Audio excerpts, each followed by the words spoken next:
हाय guys, civil procedure code 1908। आज हम लोग स्टडी करते हैं सिविल प्रोसीजर कोड 1908 के बैरेक्ट लेक्चर सीरीज के तहत सेक्शन 104 से लेके 112 तक। तो आइए देखा जाए कि सीपीसी 1908 सेक्शन 104 से लेके 112 तक में क्या प्रावधान किए गए हैं। सबसे पहले हम लोग देखते हैं section 104 of the civil procedure code,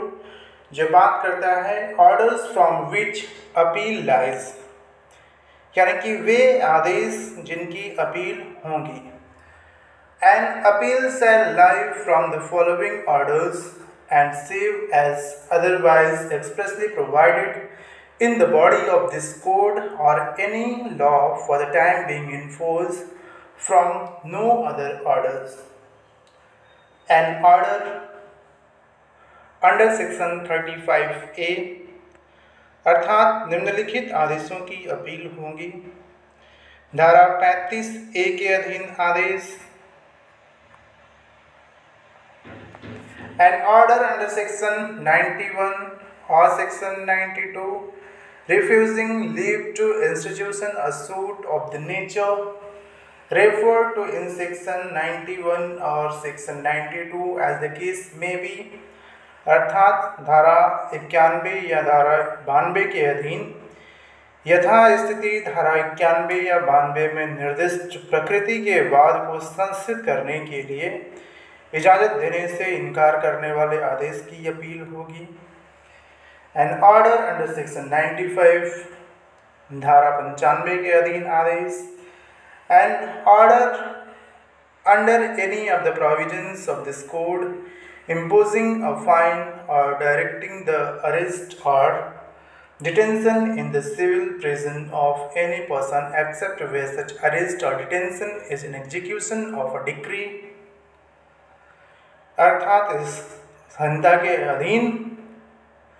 उपबंधों में से किसी के भी अधीन ऐसा आदेश जो जुर्माना आरोपित करता है या किसी व्यक्ति की गिरफ्तारी या सिविल कारागार में निरोध निर्दिष्ट करता है, तो वहाँ के सिवाय जहाँ की ऐसे गिरफ्तारी या निरोध किसी डिक्री के निष्पादन में है, उसकी अपील होगी। Any order made under rules from which an appeal is expressly allowed by rules, अर्थात नियमों के अधीन किया गया कोई ऐसा आदेश जिसकी अपील नियमों द्वारा अभिव्यक्त रूप से अनुज्ञात है और इस संहिता के पाठ में या तत्समय प्रवृत्त किसी विधि द्वारा अभिव्यक्त रूप से अन्यथा उपबंधित के सिवाय किन्हीं भी अन्य आदेशों की अपील न होगी। परंतु ऐसे में विनिर्दिष्ट किसी भी आदेश की कोई भी अपील केवल इस आधार पर ही होगी कि कोई आदेश किया ही नहीं जाना चाहिए था या आदेश कम रकम के संदाय के लिए किया जाना चाहिए था। Provided that no appeal shall lie against any order specified in clause FF, save on the ground that no other or an order for the payment of a less amount ought to have been made. उपधारा 2 कहता है कि no appeal shall lie from any order passed in appeal under this section, अर्थात इस धारा के अधीन appeal में पारित किसी भी आदेश की कोई भी अपील नहीं होगी। यह सेक्शन 104 सेक्शन 104 सीपीसी बात करता है। अब हम लोग देख लेते हैं सेक्शन 105 जो अदर ऑर्डर्स की बात करता है, अन्य आदेश की बात करता है। तो save as otherwise expressly provided no appeal shall lie from any order made by a court in the exercise of its original or appellate jurisdiction, but where a decree is appealed from any error, defect or irregularity in any order affecting the decision of the case may be set forth as a ground of objection in the memorandum of appeal, अर्थात 105 बात करता है कि अभिव्यक्त रूप से अन्यथा उपबंधित के सिवाय किसी भी न्यायालय द्वारा अपनी आरंभिक या अपीलीय अधिकारिता के प्रयोग में किए गए किसी भी आदेश की कोई अपील नहीं होगी, किंतु जहां डिक्री की अपील की जाती है वहां किसी आदेश में कि ऐसी कोई गलती, त्रुटि या ऐसी अनियमितता जिससे मामले के विनिश्चय पर प्रभाव पड़ा है, अपील ज्ञापन में आक्षेप के आधार के रूप में उपवर्णित की जा सके। सबसेक्शन 2 बात करता है कि notwithstanding anything contained in subsection 1 where any party aggrieved by an order of remand from which an appeal lies does not appeal therefrom, he shall thereafter be precluded from disputing its correctness। अर्थात उपधारा 1 में अंतर्विष्ट किसी भी बात के होते हुए भी जहां ऐसे प्रतिप्रेषण के ऐसे आदेश से जिसकी अपील होती है व्यथित कोई पक्षकार अपील नहीं करता है, तो वहां वह उसके पश्चात उसकी शुद्धता पर विवाद करने से प्रवारित रहेगा। सेक्शन 106 बात करता है what courts to hear appeals, यानी कि कौन से न्यायालय अपील सुनेंगे। Where an appeal from an order is allowed, it shall lie to the court to which an appeal would lie from the decree in the suit in which such order was made, or where such order is made by court not being a high court in the exercise of appellate jurisdiction, then to high court। यानी कि जहाँ किसी आदेश की appeal अनुज्ञात है वहाँ वह उस न्यायालय में होगी जिसमें उस वाद के डिक्री की अपील होती है, जिसमें ऐसा आदेश किया गया था, या जहां ऐसा आदेश अपीली अधिकारिता के प्रयोग में किसी न्यायालय द्वारा जो उच्च न्यायालय नहीं है किया जाता है वहां वह उच्च न्यायालय में होगी। ये सेक्शन 106 CPC कहता है what courts to hear appeals where an appeal from any order is allowed, it shall lie to the court to which an appeal would lie from the decree in the suit in which such order was made, or where such order is made by a court not being a high court in the exercise of appellate jurisdiction, then to the high court। Section 107 बात करता है powers of appellate court की, यानी कि अपीलीय न्यायालय की क्या शक्तियां होंगी। तो देख लेते हैं सेक्शन 107 जो अपील न्यायालय की शक्तियों की चर्चा करता है। Subject to such condition and limitation as may be prescribed an appellate court shall have power to determine a case finally, to remand a case, to frame issues and refer them for trial, to take additional evidences to require such evidence to be taken।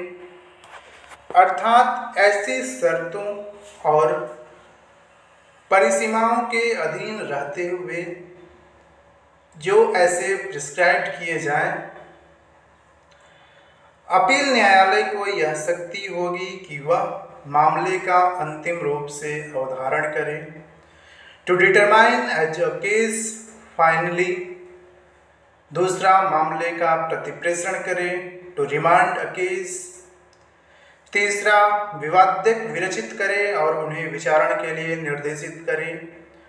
To frame issues and refer them for trial, and next to take additional evidence और to require such evidence to be taken. अर्थात अतिरिक्त साक्ष्य ले या ऐसे साक्ष्य का लिया जाना अपेक्षित करें। सबसेक्शन 2 बात करता है कि subject as aforesaid the appellate court shall have the same power and shall perform as nearly as may be the same duties as are conferred and imposed by this code on the court of original jurisdiction in respect of suits instituted therein। अर्थात ऐसे पूर्वोक्त के अधीन रहते हुए appeal न्यायालय को वे ही शक्तियाँ होंगी और वह जहाँ तक हो सके उन्हीं कर्तव्यों का पालन करेगा जो आरंभिक अधिकारिता वाले न्यायालय में संस्थित वादों के बारे में इस संहिता द्वारा उन्हें प्रदत्त और उन पर आरोपित किए गए हैं। तो ये सेक्शन 107 बात करता है सिविल प्रोसीजर कोड का कि अपीलीय न्यायालय उस मामले का अंतिम रूप से अवधारण कर सकता है, उसे रिमांड ले सकता है, इश्यू फ्रेम कर सकता है और उसे रेफर कर सकता है ट्रायल के लिए। एडिशनल एविडेंस लेने की आवश्यकता महसूस हो रही है तो अपीलाट कोर्ट एडिशनल एविडेंस ले सकता है and to require such evidence to be taken. वही सेक्शन 108 बात करता है procedure in appeals from appellate decrees and order, अर्थात अपीलीय डिक्री और आदेश की अपीलों में प्रक्रिया। The provision of this part relating to appeals from original decree shall so far as may be apply to appeals from appellate decrees and from orders made under this code or under any special or local law in which a different procedure is not provided। अर्थात मूल डिक्रियों की अपीलों से संबंधित इस भाग के उपबंध में जहाँ तक हो सकें अपीलीय डिक्रियों को अपीलों को लागू होंगे और उन आदेशों की अपीलों को लागू होंगे जो इस संहिता के अधीन या ऐसे किसी विशेष या स्थानीय विधि के अधीन किए गए हैं जिसमें कोई भिन्न प्रक्रिया उपबंधित नहीं की गई है। अब हम लोग सेक्शन 109 देख लेते हैं जो बात करता है appeals to the supreme court, अर्थात when appeals lie to the supreme court. कब सर्वोच्च न्यायालय में अपील होगी, उच्चतम न्यायालय में कब अपील होगी। Subject to the provision in chapter 4 of 5 the Constitution and such rules as may from time to time be made by the Supreme Court regarding appeals from the courts of India and to the provisions hereinafter contained, an appeal shall lie to the Supreme Court from any judgment, decree or final order in a civil proceeding of a high court if the high court certifies that the case involves a substantial questions of law of general importance, and second, that in the opinion of the High Court, the said questions need to be decided by the Supreme Court। ये section 109 बात करता है कि उच्चतम न्यायालय में कब appeal होगी। संविधान के भाग 5 के अध्याय 4 के उपबंधों और ऐसे नियमों के जो भारत के न्यायालयों से अपीलों के संबंध में उच्चतम न्यायालय द्वारा समय समय पर बनाए जाएं और इसमें उसके पश्चात अंतर्विष्ट उपबंधों के अधीन रहते हुए किसी उच्च न्यायालय की सिविल कार्यवाही में के किसी निर्णय, डिक्री या अंतिम आदेश की अपील उच्चतम न्यायालय में होगी यदि उच्च न्यायालय व हाई कोर्ट यह प्रमाणित कर देता है कि मामले में व्यापक महत्व का कोई सारवान विधिक प्रश्न शामिल है अथवा तथा उच्च न्यायालय की राय में उस प्रश्न का उच्चतम न्यायालय द्वारा विनिश्चय आवश्यक है। सेक्शन 109 बात करता है। सेक्शन 110, 111 एंड 111A ये omitted हैं civil procedure code amendment act 1973 section 110, section 111 omitted by in the year of 1950 and section 111A appeals to federal court is repealed by the Federal Courts Act 1941। तो ये 110, 111 और 111A repeal होने के नाते, omitted होने के नाते। अब हम लोग देखते हैं सेक्शन 112 यानी कि 112 जो बात करता है सेविंग की, यानी कि व्यावृत्तियाँ दी गई हैं। तो nothing contained in this code shall be deemed to affect the power of the Supreme Court under Article 136 or any other provision of the Constitution। अर्थात इस संहिता में अंतर्विष्ट किसी भी बात के बारे में यह नहीं समझा जाएगा कि वह संविधान के अनुच्छेद 136 या अन्य किसी उपबंध के अधीन उच्चतम न्यायालय की शक्तियों पर प्रभाव डालती हैं। बी बात करता है कि to interfere with any rules made by the supreme court and for the time being enforce for the presentation of appeal to that court और their conduct before the court. अर्थात उच्चतम न्यायालय में अपीलों को उपस्थित करने के लिए या उसके सामने उनके संचालन के लिए उस न्यायालय द्वारा बनाए गए और तत्समय प्रवृत्त किन्हीं नियमों में हस्तक्षेप करती है।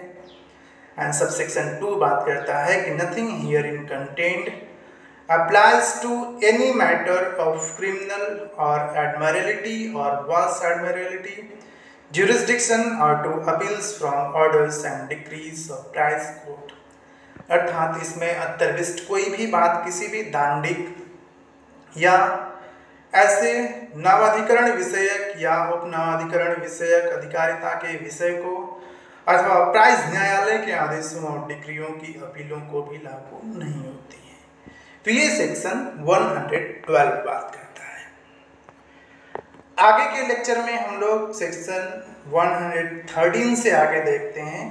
कि सिविल प्रोसीजर कोड 1908 के 113 के आगे क्या प्रावधान किया गया है।